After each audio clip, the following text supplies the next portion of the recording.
新鴻基西沙 Sierra C 反應非常之熱烈啦，2A 期唔夠1個月咧，已經迅速賣咗700幾間啦。咁1A 1B 期嘅二手成交咧都仲未計添啊。好啦，咁有見及此咧，新鴻基咧喺迅速嘅時間咧，極速推出2B 期 total 775個單位咧，嚟緊會發售啊。所以上次抽唔到嘅朋友仔咧，今次要把握機會啦。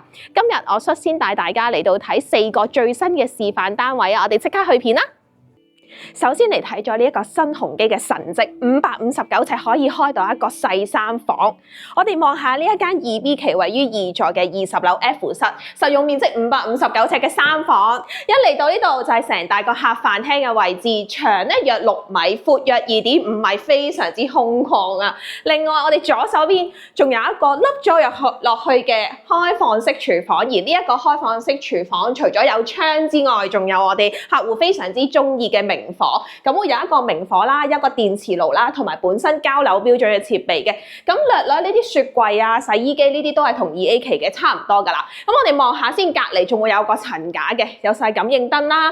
跟住另外我哋呢一邊嘅樓底高度同樣都係樓層與樓層之間咧都係3.325米嘅最高樓底。跟住另外我哋呢一個位置仲可以客飯廳非常之分明啊，因為呢度仲可以擺埋張餐台啊、凳啊，擺張4人台咧綽綽有餘啊，非常之靚。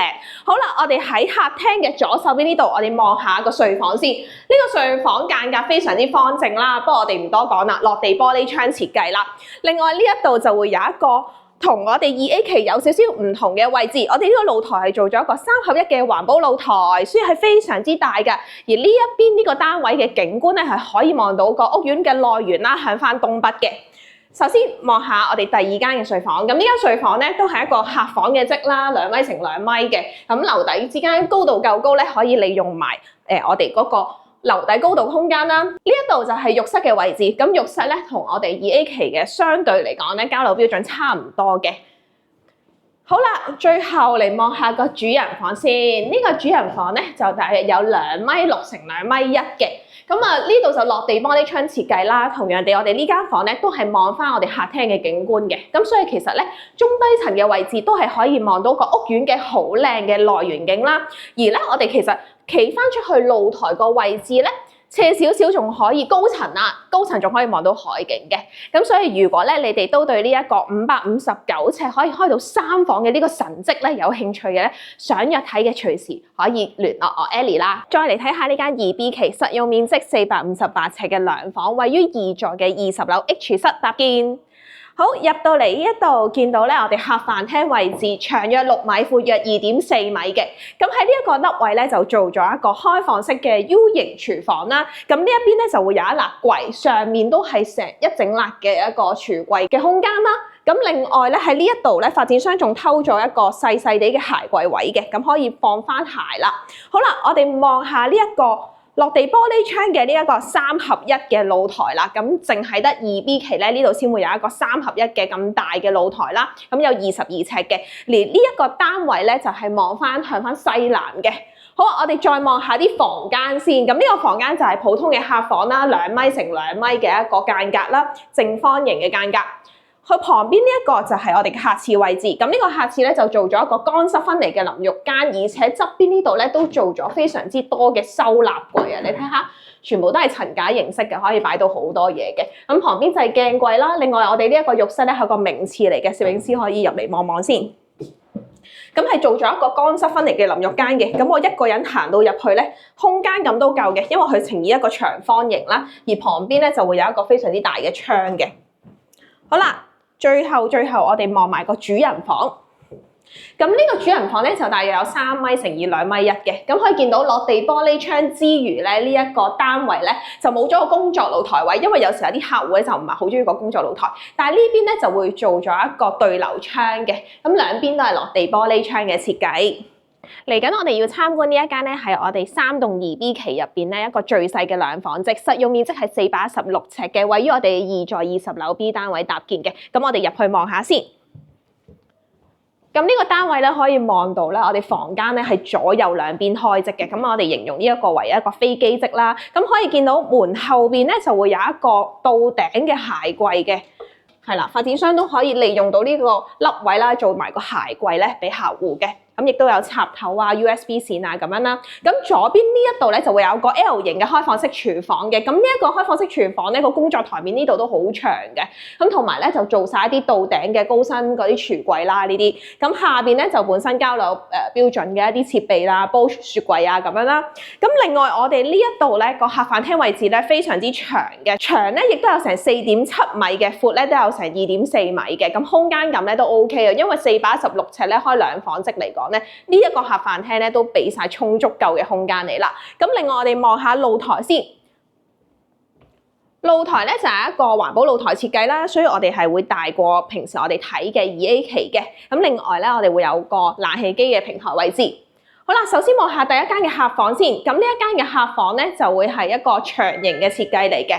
咁如果你話擺雙人床嘅話咧，做個到頂衣櫃咧都冇問題嘅。咁啊，方方正正啦。另外咧，我哋睇埋個主人房。咁呢個主人房咧同我哋普通睇嘅2房即咧有咩分別咧？呢個主人房係可以有個門咧係可以打通到我哋個浴室位置，咁所以可以做埋叫做一個套間添。咁呢個咧就係一個趟門嘅設計嚟嘅。咁而家拉唔到啦，咁之後咧其實呢個就可以做翻一個趟門。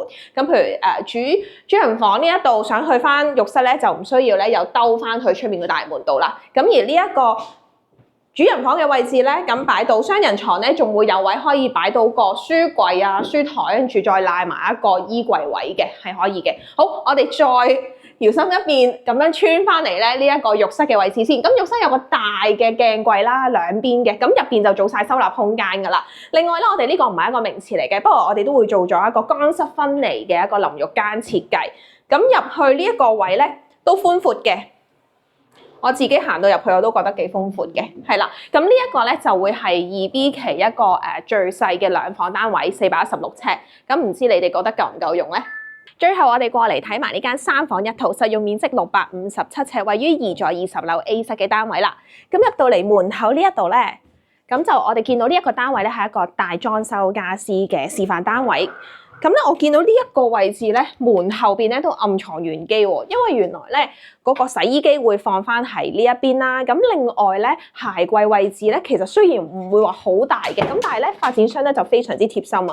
喺呢度咧做咗，雖然佢哋係非常之窄，咁但係咧都話翻俾你聽，哦，其實你用翻呢啲鞋架咧都可以放到好多嘅鞋嘅。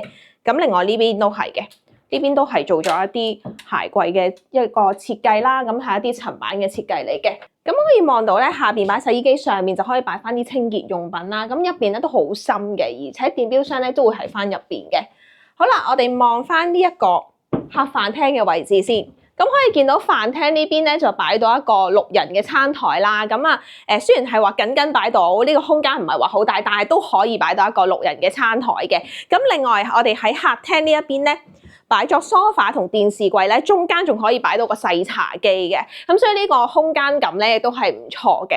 咁可以見到旁邊呢度就係我哋一個露台嘅位置，3合1嘅露台啦。咁而呢一個單位咧係望翻向南嘅山景嘅，就坐北向南嘅。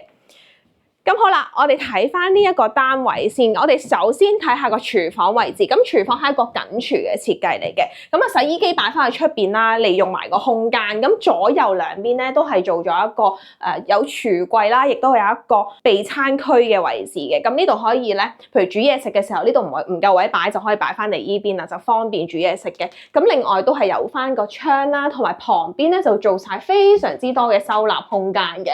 可以見到全部都係一啲層架式嘅一個櫥櫃位，非常之貼心啊！咁所以係可以擺到好多嘢，兩邊全部你見到嘅，好大個容量。好啦，咁我哋咧再行翻入嚟。咁啱啱咧睇到呢一個單位咧，我覺得佢個設計咧就會迎合翻啲家庭客戶為主嘅，因為點解咧？首先係6張，應該係話6人嘅餐台啦，跟住之後咧望到其實2間客房咧都係做咗利用翻嗰個高樓底嘅空間咧，都係做咗一啲上面嘅高架床嘅，咁下邊咧就係小朋友，譬如可以擺翻啲書架啊，或者係玩具啊咁樣啦。咁第2間客房咧，同樣地都係做咗個高架床嘅。係啦，咁我哋呢度下面就可以做翻一啲收納啦，同埋書台嘅。好，我哋再望埋個浴室先。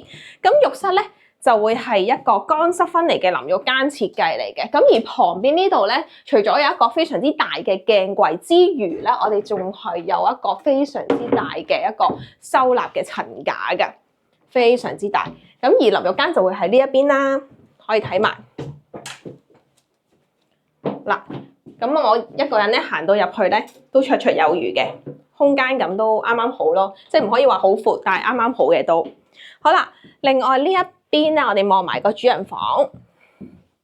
咁呢個主人房設計嚟講咧，就比較現代感啊 ，colourful 啲嘅。咁我哋望到咧，呢度做咗個角窗設計嘅，咁啊可以望翻兩邊個景觀啦，個採光度亦都會更加好啦。而呢邊放咗個雙人床，呢度仲可以放埋個衣櫃嘅。放埋個衣櫃同埋一個細細地嘅化妝台嘅位置。咁我哋睇埋呢一個浴室先。呢個主人房浴室咧係名廁，咁都係就冇浴缸設計啦，就都係做翻淋浴間啦。咁而配備都係浴室寶啊等等啦。咁鏡櫃咧就做咗一邊嘅鏡櫃啦，咁都係一個層架形式嘅。咁呢一個咧就係我哋2B 期嘅一個657尺一個3房1套間隔嘅單位啦。咁當然啦，呢個可以純粹淨係睇翻個間隔啱唔啱自己啦，因為呢個戶型咧，始終我諗係適合翻啲家庭客戶為主嘅，唔知你哋中唔中意咧？睇完呢4個示範單位，唔知你哋覺得點咧？咁因為咧2B 期咧就冇1房單位嘅，主要咧就係2房同3房嘅戶型。咁我自己咧都非常之中意一啲細3房嘅戶型，因為咧500零尺可以開到個3房即真係好靚好靚。咁咧嚟緊咧，我哋已經會即將開賣2B 期775伙噶啦。咁而家咧已經收飛嘅階段啦。咁如果上次抽唔到嘅朋友仔唔使失望啦，亦都咧可以留意最新嘅資訊嘅話咧，都可以 follow 翻我啦。拜拜。